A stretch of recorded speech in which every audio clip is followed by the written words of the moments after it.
큰 박수 부탁드립니다.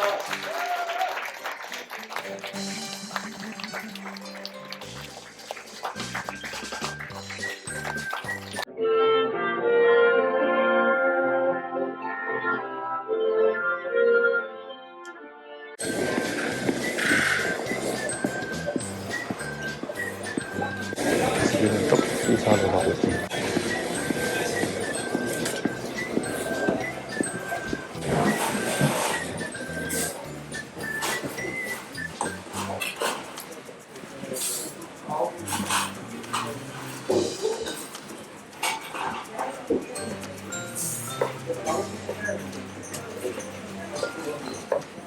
안녕하세요, 사원입니다. 結婚式に行ってあんまり動画を撮ってなかったから、今からトッポッキ食べながら結婚式の話すると思います。一応トッポッキを食べましょうか。トッポッキはこんな感じで手前してきました。ここトッポッキとスンデと天ぷらです。開けて食べてみます。じゃあコーラも食べましょう。トッポッキから。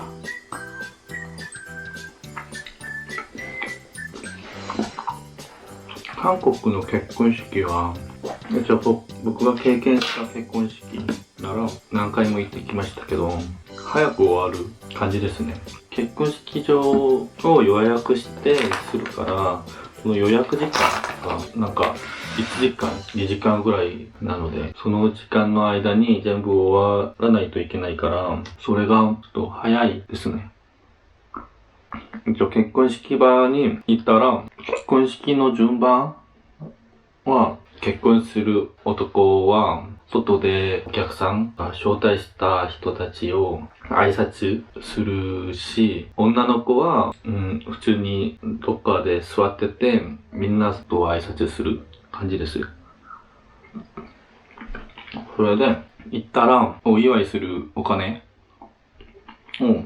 どっちの方から招待されかによって、男にそのお金を出すか女の子に出すかにします。お金は大体僕はちょっとショックだったのが、日本はそのお祝いするお金を結構高いと聞きました。3万円ぐらいだと聞いたんですけど、韓国は普通に一番低い最低が5000ぐらい。5000円ぐらいで、でもちょっと仲良しだなと思ったら1万円ぐらいです。韓国は招待をいっぱいするので、例えば親の友達とか親戚も来るし、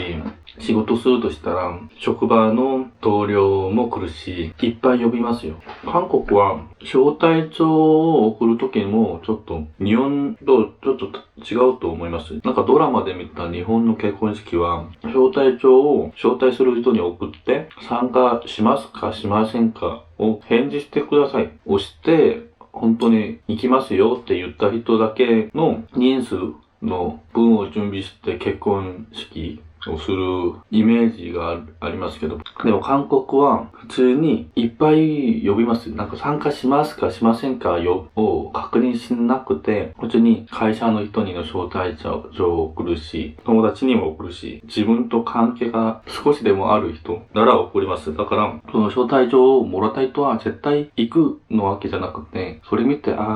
個人的にはその人とあんまり関係良くないんですけど、それもらったねーに思ったら、行かない人もいるし、人それぞれですね。行くかどうかは招待状もらって返事しなくてもいいから、普通に結婚式場に100人以上来ると思います。だから多分お金が少ないかなと思いますよね。で結婚式は、さっき見た動画みたいに、男女が行進、その道を洗って一緒にそこで挨拶して、男の親にも女の子の親にも挨拶して、指輪交換して、友達が歌ったり、なんかいろいろ、歌うのは普通ですけど、踊ったりとかする人もいます。そうしたら、それが本当に普通に終わるから、それで。結婚式自体は本当に短いです。それで、ご飯食べるところが別にあって、そこで、バラバラでご飯食べます。そこで仲良しの人たちは、これから僕たちとなんか遊びに行くとか言っていくけど、そうじゃないと、普通に1時間、2時間、ご飯食べる時間まで合わせたら2時間、ちょっと2時間半ぐらいで終わって帰りますね。本当に短いです。だから、韓国の結婚式の話をするとしたら、あんまないんですね。最近はコロナがあるから、コロナで変わった文化は、その結婚式場に入る人が制限になって50人ぐらいで、その動画載せる時点でコロナがどうなるかはわかんないんですけど、そうなるし、あんま入れないから、オンラインで、ネットのライブで放送する結婚式もあります。面白いんですけど。だから、入れない人は、隣の食堂でスクリーンで見るとか、自分のスマホで見るとかするし、参加できないから、普通に行かなくて、その人の口座にお金を入れるとかします。それで、写真撮るときも全員マスクで写真撮るから、それはちょっと結婚する人がその写真を見たら悲しいんですよね。みんなマスクしてるから。それで、聞いたのは、結婚式終わってみんな新婚旅行行きますけど、韓国は。どんな国も行くと思うんですけど、韓国は新婚旅行、普通ヨーロッパとかインドネシアのバリとかに行きますけど、最近はできないから、みんなチェジュ島ですね。飛行機乗ってできるところがチェジュ島しかないから、韓国90年代の新婚旅行はみんなチェジュ島だったんですけど、90年代に戻った気がするほど新婚旅行がチェジュ島なんですね。他に皆さんが気になった韓国の生活、何かありますか？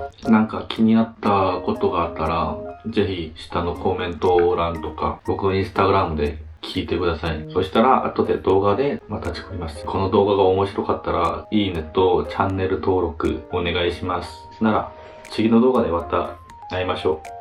う。バイバイ。